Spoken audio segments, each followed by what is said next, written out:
Hola, bienvenidos a Esquina Literaria. Les estoy compartiendo la lectura de este libro, Los Rockefeller. Es una biografía. Estamos en la primera parte que se llama El Padre y vamos a continuar. La nueva organización no tenía nombre estatuido, era un simple trust, concepto no legislado del derecho que define una relación entre partes cuando una de ellas detenta la propiedad en beneficio de las demás, pero en el ánimo incipiente de las finanzas modernas, las ganancias las procuraba a los creadores de monopolios. Una de las primeras entidades gubernamentales que investigaron en 1888 el invento de Dodd, una comisión senatorial del estado de Nueva York, calificó el trust de la estándar de el tipo de sistema que se ha extendido como una plaga por los estamentos comerciales del país. Al estallar la tormenta de hostilidad contra el pulpo de la Standard Oil, cuyos tentáculos atenazaban a continentes enteros, resultaba una triste ironía que su estructura organizativa fuese la de trust.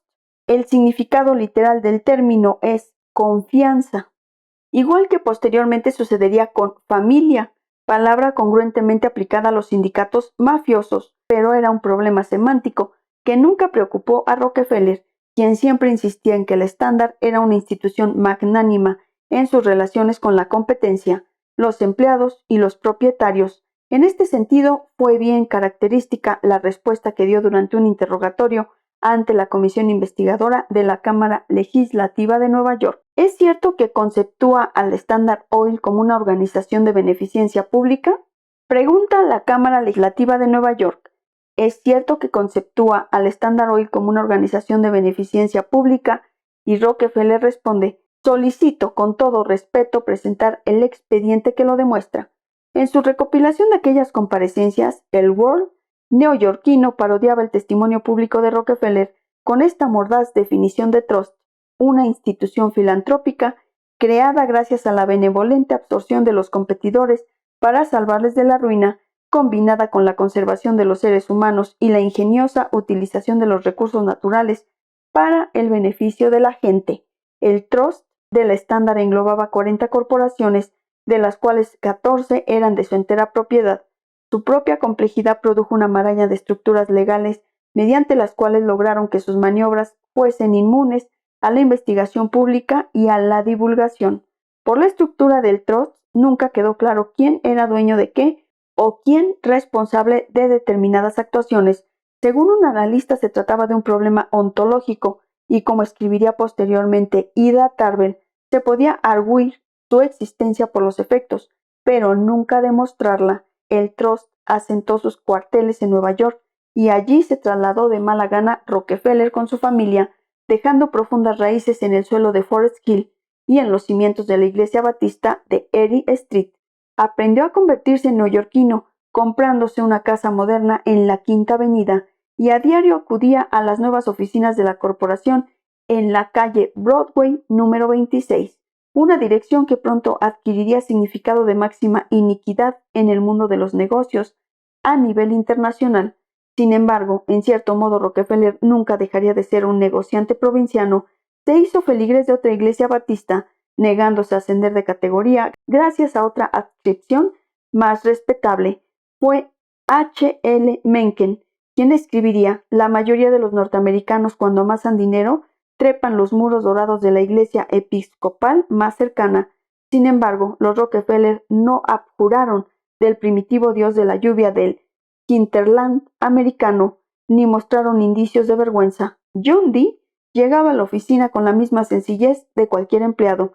Su secretario George Rogers diría más tarde: no he conocido a nadie que entrara en un despacho con igual sigilo que el señor Rockefeller. Era como si llevara una túnica que le hiciera invisible. Rogers recuerda que su jefe solía anotar cosas con lápiz en el puño izquierdo de la camisa mientras iba camino del despacho.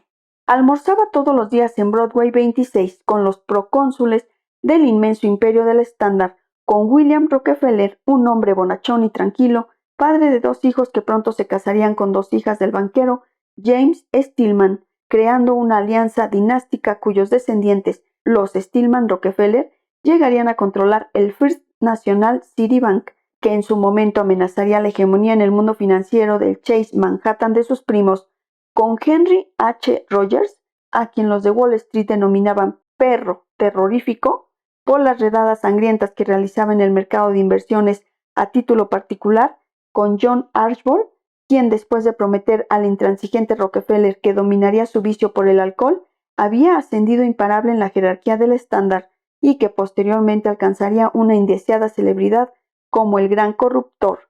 Concurría también Oliver Payne, tesorero del Standard, cuyo padre llegaría a ser senador por Ohio y a hacer causa común con el poderoso Mark Hanna.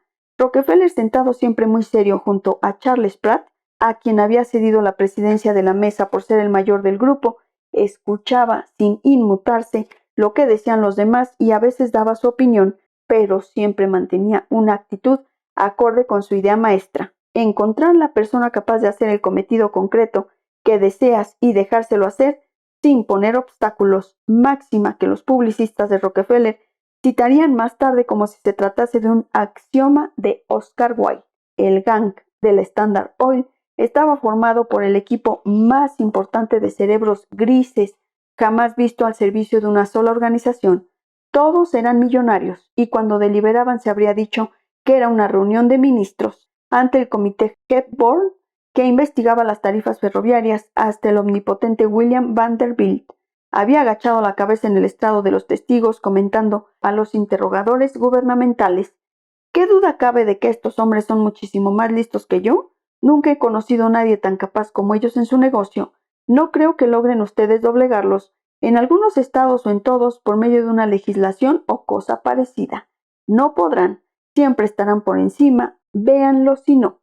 Cada uno de aquellos ejecutivos era un Jonás presidiendo una reunión en el vientre de la ballena, ya que Rockefeller jamás permitía que la corporación fuera escenario en el que se manifestara la personalidad de nadie. Él sabía mantener compensados los egos respectivos, impregnándolos de lo que calificaba de espíritu de la Standard y creando un nuevo tipo de hombre institucional de lealtad infalible. Era fundamentalmente el calibre de sus ejecutivos lo que permitía que la Standard sacara partido de la circunstancia de que las fronteras en las que operaba fuesen ampliándose asombrosamente en todos los frentes: tecnológico, geográfico e industrial. La expansión económica paralela a la guerra civil había precipitado una revolución universitaria patrocinada por los maestros de la nueva era. Los promotores del ferrocarril y los industriales eran los pioneros de la inversión en escuelas científicas y laboratorios.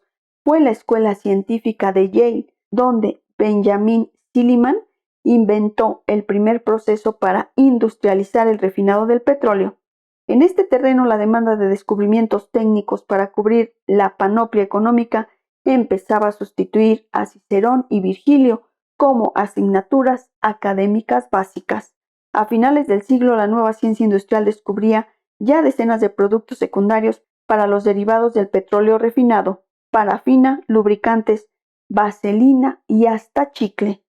Justo en el momento en que la bombilla estaba a punto de desplazar al queroseno, el motor de combustión interna, que trastocaría la base energética de la industria moderna, haciendo que la lucha por los yacimientos petrolíferos y su situación afectase a las relaciones internacionales, estaba a punto de procurar al Standard Oil una fortuna y un poder que ni siquiera Rockefeller había soñado.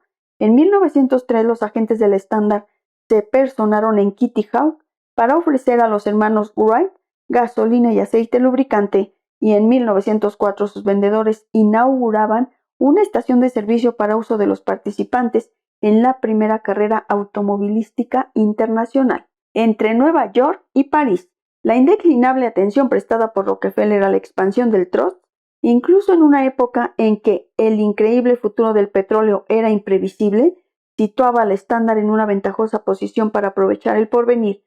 Él siempre se mostraba optimista, casi de forma maníaca, cuando ya los grandes yacimientos de Bradford en Pensilvania empezaban a agotarse. Se inauguraron los aún más productivos de Lima en Ohio y allí estaba el Standard con Rockefeller a la cabeza, a pesar de las objeciones de Pratt y Rogers, a quienes los científicos habían advertido que el petróleo amargo, azufroso de aquellos yacimientos no se prestaría bien al refino, aunque John Archbold no cesara de decir a todo el que le escuchaba que estaba dispuesto a beberse el petróleo que se produzca allí y a vender parte de sus acciones a 85 centavos.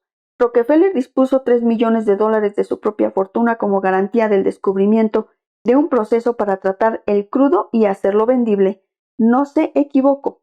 A los pocos años los científicos del Standard perfeccionaban el procedimiento Frasch. Las enormes reservas de petróleo del Standard en Lima la situaban en posición ventajosa para la nueva batalla que se avecinaba en el mercado mundial. Desde el principio, el petróleo había sido una mercancía internacional cuya exportación excedía con amplio margen el consumo nacional. Durante los 25 años que siguieron a la primera perforación en Titusville, efectuada por el coronel Edwin Drake, Estados Unidos fue el único país con un excedente de petróleo destinado a la exportación, y el 90% de ese petróleo procedía del Standard, ya desde que su hermano William había sido enviado de delegado a Nueva York. En tiempos de la firma Rockefeller, Andrews and Flagler, John D. había comprendido la importancia de la exportación. La Standard luchó por los mercados extranjeros con la misma intensa agresividad con que había pujado por las concesiones nacionales, sin plantearse dar cuartel a nadie y desafiando a gobiernos extranjeros como había hecho por sistema con las cámaras legislativas de su país. Pero en el muro monopolístico internacional del Standard se abrió una brecha con el descubrimiento de los grandes yacimientos rusos de Bakú en el mar Caspio. En 1883 finalizaba la construcción de un ferrocarril hasta el Mar Negro y el zar invitaba a los hermanos Nobel y a la familia Rothschild a contribuir al desarrollo de aquella riqueza natural. En 1888 Rusia ya superaba en producción de crudo a Estados Unidos y el queroseno ruso, desconocido pocos años antes, acaparaba el 30% del mercado inglés y se abría camino en Europa. Espero que les esté gustando la lectura de este libro, Los Rockefeller.